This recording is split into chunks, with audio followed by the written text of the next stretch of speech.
Nis, ayo cerita yang tadi pagi, kamu belum jelasin kenapa kamu bisa punya anak sama Pak J. Ucap Cinta membuat Anissa hampir tersedak minumnya. Mereka berdua bukan anak aku Cin, tapi anak Pak J dan istrinya, cicit Anissa pelan. Apa? Pekik Cinta karena kaget. Terlihat orang-orang yang sedang makan siang langsung menoleh ke arah mereka berdua. Hehe, maaf, ucap Cinta nyengir kuda. Orang-orang pada ngeliatin kita Cin, bisik Anissa. Jelasin Nis, bagaimana bisa? Ya karena si kembar anaknya Pak J. Lalu Anissa menceritakan semuanya dari awal ketika dia menemukan si kembar. Kok bisa bapaknya nggak tahu anaknya menghilang? Mungkin bapaknya sibuk kerja, jawab Anissa santai. Lalu sekarang gimana? Apa si kembar dibawa bapaknya pulang? Enggak, dia masih sama aku, mereka berdua enggak mau pisah sama aku, seketika langsung jadi mama muda kan, jadi bukan janda hehe, canda Anissa sambil terkekeh.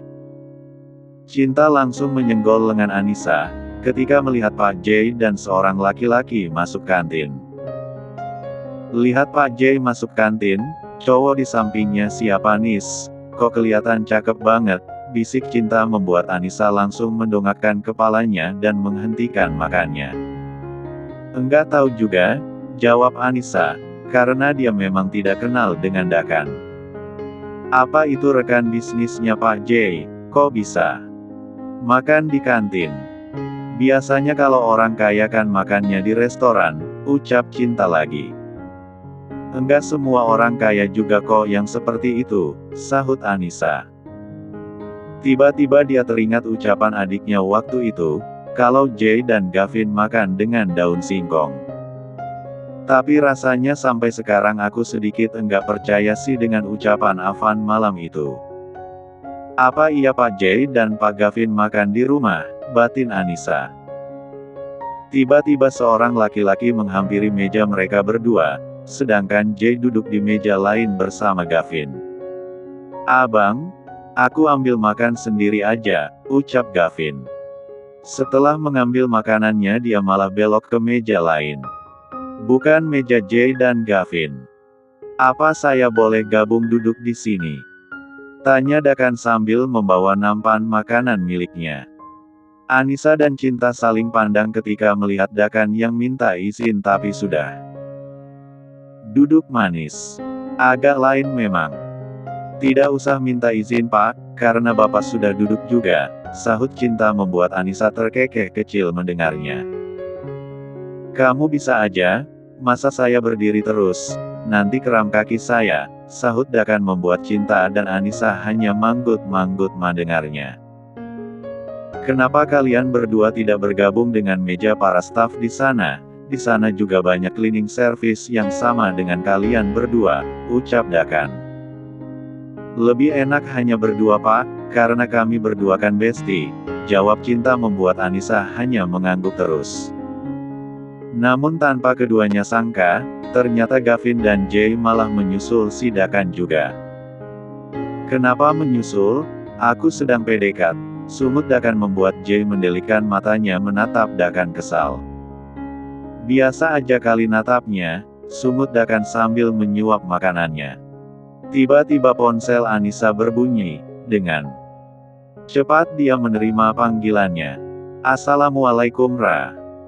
Waalaikumsalam, Nis, Ale pengen VC sama kamu katanya kangen, ucap Sahra di seberang sana sambil terkekeh. Ya udah, mana mukanya Ale yang kangen mama. Tiba-tiba wajah bocah yang bulat itu muncul dan memenuhi layar ponsel. Anissa hampir saja menyembur makanan di mulutnya akibat ingin tertawa. Ale, muka kamu kenapa penuh bedak? Tanya Anissa lembut. Ale abis berendam di ember mah, karena panas dan Ale nggak bisa bobo siang. Abis itu Tante Sahra kasih Ale bedak banyak-banyak biar cantik katanya. Ale kan mau cantik, ucap bocah itu di seberang sana dengan wajah yang sangat menggemaskan. Nampak Gavin dan J memasang kupingnya karena suara ponselnya Anissa loudspeaker, sengaja biar J mendengar suara anaknya itu. Apa kalian sudah makan siang? Mama makan siang nih. Sudah Ma, tadi sebelum berendam kami makan siang di rumahnya Tante Jia. Tante masak banyak-banyak katanya, jawab Ale di seberang sana. Jay langsung merampas ponsel Anissa dan melihat layar ponsel itu yang terpampang wajah menggemaskan putrinya. Ale, apa kamu tidak merindukan Dedi? Kenapa hanya mama kamu itu saja yang kamu rindukan? Tanya Jay menatap muka cemberut anaknya di seberang sana. Sedangkan Gavin dan Dakan hanya menyimak. Namun Dakan tersadar dan melirik abangnya serta Anissa secara bergantian. Ale enggak kangen Dedi jelek. Jawab Ale di seberang sana. Seketika Jay mengusap dadanya sabar, karena putrinya mulai menyebalkan. Kata siapa Dedi jelek? Lihat om kamu Gavin saja yang jelek. Jay mengarahkan ponselnya ke arah Gavin. Dan Gavin melambaikan tangannya kepada Alea dan Alvin. Seketika Alea di seberang sana menyodorkan ponselnya untuk seorang perempuan yang seketika membuat mata Gavin melotot. Sahra, pekik Gavin. Sahra yang di seberang sana yang awalnya tidak sadar disodorkan ponsel oleh Alea, dia pun menoleh karena mendengar suara orang di ponsel memanggil namanya. Abang. Kok bisa? Tut. Kok dimatiin? Gavin menatap selidik Anissa. Anissa yang tidak mengerti hanya cuek saja, mengambil ponselnya di tangan Gavin. Setelah mengambil ponselnya dari Gavin, Anissa tertegun, karena dia baru sadar kalau tadi Gavin memanggil nama Sahra. Enggak mungkin kan kalau Pak Gavin ini adalah abang yang Sahra maksud selama ini. Batin Anissa was-was. Tadi Pak Gavin memanggil siapa? Tanya Anissa, siapa tahu tadi dia salah dengarkan. Siapa perempuan yang bersama Alea dan Alvin? Tanya Gavin menatap tajam Anissa. Gawat, apa Pak Gavin memang beneran abangnya Sahra, laki-laki yang mau memaksa dia untuk menggugurkan kandungannya? Enggak bisa dibiarin. Jangan sampai dia tahu kalau Sahra tinggal di kontrakan aku. Takut aja nanti dia tiba-tiba datang mendadak. Kan Sahra bisa marah sama aku, pasti nanti dia mengira kalau aku yang sudah memberitahu keberadaannya itu. Batin Anissa memikirkan cara untuk mengelabui Gavin. Itu sahabat saya Pak, yang bersama Alea dan Alvin di kontrakan adalah Mbak Giana. Dia sudah punya suami Pak, bukan jomblo. Sengaja saja Anissa berkata seperti itu, agar Gavin melupakan penglihatannya tadi. Tapi perempuan tadi persis adik saya, dan dia juga memanggil saya abang. Kamu mau membodohi saya? Gavin langsung berdiri. Saya izin dulu bos, saya mau mencari Sahra. Tolong sita ponsel dia, bisik Gavin. Nampak Jay mengangguk. Sedangkan Anissa nampak bingung melihat kedua orang itu yang nampak bisik-bisik. Sini ponsel kamu, pinta Jay membuat Anissa melotot. Untuk apa Pak? Tanya Anissa dengan wajah heran. Saya hanya ingin memastikan agar kamu kerja dengan benar, jawab Jay menarik paksa ponsel Anissa. Tapi Pak, tidak ada tapi-tapian, kerja dengan benar tanpa bermain ponsel, ucap Jay datar. Sedangkan Gavin sudah pergi dari tadi, dia meluncur ke kontrakan Anissa. Kok cuman saya doang yang disita Pak? Apa Anda tidak ada niat untuk menyita ponsel karyawan lain? Tanya Anissa menaik turunkan kedua alisnya. Tunggu. Kamu ini apa orang yang dimaksud abang? Adalah mama baru mereka. Tanya Dakan yang dari tadi hanya berdiam diri untuk menyimak. Mama baru mereka siapa? Tanya Anissa heran. Abang berkata seperti itu, kamu adalah mamanya si kembar, apa kamu yang menemukan mereka berdua itu? Oh, iya saya Anissa yang menganggap Ale dan Alvin seperti anak saya sendiri, jawab Anissa. Anissa dan Cinta pun langsung keluar dari kantin setelah selesai makan siang, karena mereka berdua harus kembali kerja. Jadi dia yang menjadi mama baru Ale dan Alvin. Dia masih muda kan bang? Karena terlihat dari wajahnya yang cantik dan manis, ucap Dakan membuat Jay memutar bola matanya malas. Dia cantik belum tentu mau sama kamu yang hobinya mendekati semua wanita, hardik. Jay sinis menatap adiknya. Cek, adiknya sendiri dikatain kayak gitu. Wajar aja bang, karena aku jomblo, coba kalau aku punya kekasih pasti aku akan fokus sama dia seorang, ucap Dakan tersenyum tengil sambil menaik turunkan kedua alisnya. Gavin sudah sampai di tikungan jalan raya yang mengarah ke kontrakan. Semoga saja dia memang Sahra, abang kangen banget sama kamu Ra, abang berharap kamu memang di kontrakan Anissa itu, gumam Gavin. Setelah sampai di depan halaman kontrakan itu, Gavin langsung memarkir mobilnya dan berlari cepat menuju kontrakan milik Anissa. Dia tahu kontrakan Anissa, karena malam itu setelah mengantar Anissa dan Twins. Dia dan Jay menunggu Anissa dan dua bocah itu masuk. Tok, tok, tante. Ada orang? Terdengar suara Alea memanggil seseorang. Mungkin Alea dan Alvin sedang bermain di ruang tengah, pikir Gavin. Kreet. Seketika perempuan itu membelalakan matanya, melihat laki-laki yang berdiri di depannya saat ini. Abang, kok abang bisa ada di sini? Tanya Sahra pelan. Abang kamu dek, Gavin langsung memeluk adiknya karena dia memang merindukan perempuan itu. Ayo masuk dulu bang, ada Ale dan Alvin di dalam, ucap Sahra. Walaupun dia tahu abangnya tidak akan mengenal dua bocah itu. Om Alvin, sopa Alea dan Alvin bersamaan. Apa Dedi ikut? Tanya Alea. Tidak. Dedi kalian sedang sibuk bekerja, jawab Gavin mengelus pucuk kepala keduanya. Abang kok kayak akrab gitu sama mereka berdua? Apa abang dan mereka saling kenal? Iya, mereka berdua adalah anak bos aku, jawab Gavin. Nampak Sahra agak lemot, karena berpikir terlebih dahulu. Maksudnya, anak bos abang yang mana? Bukankah abang selama ini kerja sama Pak Jay? Lalu mereka anak bos abang yang mana? Kalau ayah mereka berdua seorang bos, kenapa mamanya harus kerja banting tulang tiap hari? Tanya Sahra heran. Itu karena mereka berdua bukan anak kandung mamanya itu, tapi mereka berdua hanya dianggap anak, karena Anissa itu menolong mereka berdua ketika malam itu. Alvin pun menceritakan untuk adiknya, hingga membuat Anissa tertegun. Anissa baik banget ya bang, dia mau menampung kami di sini. Malam itu aku juga kedinginan dan dia ajak masuk ke rumah bahkan kami tidur sekasur bersama. Sahra tersenyum sambil menceritakan dia pertama kali bertemu Anissa. Apakah dia menang benar sebaik itu? Kalau Anissa jahat, mungkin adik abang saat ini sudah tidak ada di sini. Tapi di kota lain, sahut Sahra. Apa abang akan memaksa aku pulang? Aku enggak mau pulang bang, aku sudah nyaman di sini. Oh ya. Mungkin aku tidak akan melanjutkan kuliahku lagi bang, aku sebentar lagi akan punya anak, jadi aku ingin fokus membesarkan dia, ucap Sahra panjang lebar. Sedangkan Alea dan Alvin hanya menonton kartun di laptopnya.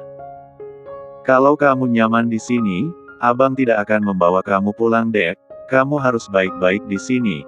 Kalau butuh sesuatu langsung hubungin abang saja, mana ponsel kamu, pinta Gavin. Sahra langsung menyodorkan ponselnya untuk sang abang. Gavin bisa melihat sekarang sudah tidak ada lagi adiknya yang manja seperti selama ini. Terlihat dari penampilan adiknya, yang hanya memakai ponsel biasa dan pakaian sederhana, mungkin itu adalah daster milik Anissa. Setelah memasukkan nomor teleponnya di ponsel sang adik, Gavin langsung pamit kembali ke kantor, karena pekerjaannya belum selesai. Ingat, kalau ada apa-apa langsung kabarin abang. Siap bang, ucap Sahra, lalu dia melambangkan tangannya. Mas, kita jadikan liburan. Jadi dong sayang, sesuai janji aku kalau Akvara berumur 1 tahun, maka kita akan liburan, jawab laki-laki itu sambil menul hidung istrinya yang nampak beremaja dengannya. Mas, kapan pernikahan kita sah di mata negara? Aku juga mau membuat akta kelahiran untuk Akfara. Aku enggak mau kalau dia sampai diolok-olok orang anak haram, karena tidak punya akta kelahiran. Ucap perempuan itu nampak merajuk. Jay hari ini sengaja untuk tidak masuk kerja karena nanti dia akan ke kontrakan Anissa. Dia bahkan meminta Gavin untuk menghandle pekerjaannya. Dan yang akan menjadi sekretarisnya adalah Dakan. Untuk saat ini Dakan belajar terlebih dahulu dan Gavin yang akan membantunya. Jay gym terlebih dahulu, karena di rumahnya sudah tersedia ruangan khusus. Setelah selesai mandi dan sarapan, Jay bersiap untuk berangkat. Namun tiba-tiba dia dikagetkan dengan kedatangan mantan mertuanya itu, orang tua almarhum istrinya. Selama ini mereka tidak pernah ke rumah Jay setelah Arista meninggal waktu itu. Bahkan dulu ketika si kembar kecil dan tidak ada yang mengasuhnya, Jay sempat meminta mertuanya itu. Namun mereka menolak karena mengasuh anak kecil membuat mereka pusing, jadi mereka tidak memperdulikan si kembar lagi setelah itu. Karena kedua mertua Jay itu mengharapkan anak dari kakak istrinya Jay dulu. Mana Alea dan Alvin? Tanpa basa-basi lagi kedua orang tua itu langsung menanyakan keberadaan Alea dan Alvin. Maaf, kalian ini siapa ya? Tanya Jay pura-pura tidak mengenal, karena dulu mereka mengatakan tidak mau berhubungan lagi dengan Jay karena Jay adalah pembunuh putri mereka. Kurang ajar kamu Jay. Kami ini mertua kamu, apa kamu tidak bisa sopan? Bentak Pak Wira, mantan papa mertuanya. Sopan? Memangnya kalian siapa? Saya rasa tidak mengenal kalian, jawab Jay santai menatap mereka semua dengan datar. Katakan di mana Alea dan Alvin, apa mereka sudah sekolah? Biar kami saja menjemputnya karena Alea dan Alvin akan ikut kami dan akan menjadi anak Arjun dan Mika. Karena mereka berdua tidak punya anak jadi Alea dan Alvin saja yang menjadi anak mereka. Lagian kamu juga tidak becus jadi orang tua, mama mereka juga udah enggak ada jadi sebaiknya mereka berdua ikut kami, ucap Ibu Maya yang adalah mantan ibu mertuanya Jay. Seenak itu kalian mau mengambil anak saya. Kalian pikir mereka barang yang bisa dioper sana-sini. Bukankah kalian dulu sudah tidak mau menganggap Alea dan Alvin cucu kalian? Kenapa sekarang tiba-tiba muncul mau mengambil mereka? Saya ayahnya yang berhak dengan hak asuh mereka berdua dan kalian tidak berhak, ucap Jay dingin. Tiba-tiba Ibu Maya dan Pak Wira serta anak menantunya itu menerobos masuk rumah Jay tanpa permisi. Jay duduk manis di kursi di teras rumahnya itu. Karena biarpun mengobrak-abrik rumah Jay mereka juga tidak akan menemukan Alea dan Alvin. Sepertinya aku harus berterima kasih banyak dengan perempuan itu, kalau Alvin dan Alea berada di sini dan aku berangkat kerja, bisa saja dia sudah dibawa para manusia yang tidak punya hati itu, gumam Jay sambil duduk santai menunggu keempat orang itu keluar dari rumahnya. Alea, Alvin nenek datang. Teriak ibu. Maya membuka pintu kamar si kembar. Namun kosong membuat mereka semua saling pandang. Kebetulan ada pelayan yang lewat mengambil pakaian kotor di kamar Jay. Heh kamu, mana Alea dan Alvin? Tanya Ibu Maya menatap tajam pelayan itu agar menjawab jujur. Bukannya si kembar hilang nyonya. Dibuang oleh pengasuhnya, jawab pelayan itu menundukkan kepalanya lalu permisi meninggalkan mereka. Apa? Ibu Wati dan Pak Wira nampak syok mendengar Alea dan Alvin hilang. Ma, gimana ini? Mika sudah mandul dan kami enggak bisa punya anak. Aku maunya Alea dan Alvin menjadi anak kami Ma, karena keduanya terlihat cantik dan tampan di foto Instagram Dakan itu. Mika juga sudah berharap Ma, ucap Arjun sambil melihat ke arah istrinya yang tiba-tiba cemberut serta kesal. Sayang jangan sedih ya, ucap Arjun merayu sang istri. Aku mau mereka berdua Mas, biar jadi anak kita, ucap Mika. Iya, tapi di mana kita mencarinya? Kedua anak itu juga malah hilang, sahut Arjun. Jay, teriak mantan mertuanya itu membuat Jay menghela nafasnya berat. Benar-benar mengganggu ketenangannya orang-orang itu. Ada apa? Apakah kalian sudah menemukan Alea dan Alvin? Di mana kamu menyembunyikan kedua anak itu, hah? Tanya mantan mertuanya membentak Jay. Kalau tidak ada di rumah berarti mereka pergi dari rumah, jawab Jay santai sambil menumpukan kedua kakinya. Kamu memang tidak becus menjadi ayah mereka, awas aja kamu ya. Kalau kami menemukan Alea dan Alvin, kami tidak akan menyerahkan untuk kamu lagi. Dasar ayah tidak becus, banyak menantu yang tidak tahu diri, makin mantan ibu mertuanya itu. Ingin sekali Jay mengeluarkan sumpah sarapahnya, namun dia takut jadi anak durhaka karena bagaimanapun kedua orang angkuh itu adalah kakek dan nenek si kembar. Silahkan kalian pulang. Karena saya sedang buru-buru ingin pergi, ucap Jay mengusir 4 orang itu mentah-mentah. Dengan wajah tidak bersahabat mereka meninggalkan rumah Jay. Jay teringat perjodohan itu dulu karena bisnis, mantan mertuanya itu juga orang yang berada.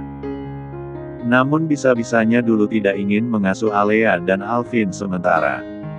Karena saat itu Jay sangat stres, bagaimana tidak, setelah mantan istrinya meninggal mamanya malah menyusul juga. Apa si kembar di kontrakan? Aku sangat merindukan mereka berdua, gumam Jay dengan wajah bersemangat. Dia pun mengendarai mobilnya menuju kontrakan Anissa, namun sebelum itu dia membelikan jajanan dan mainan dulu untuk kedua anaknya.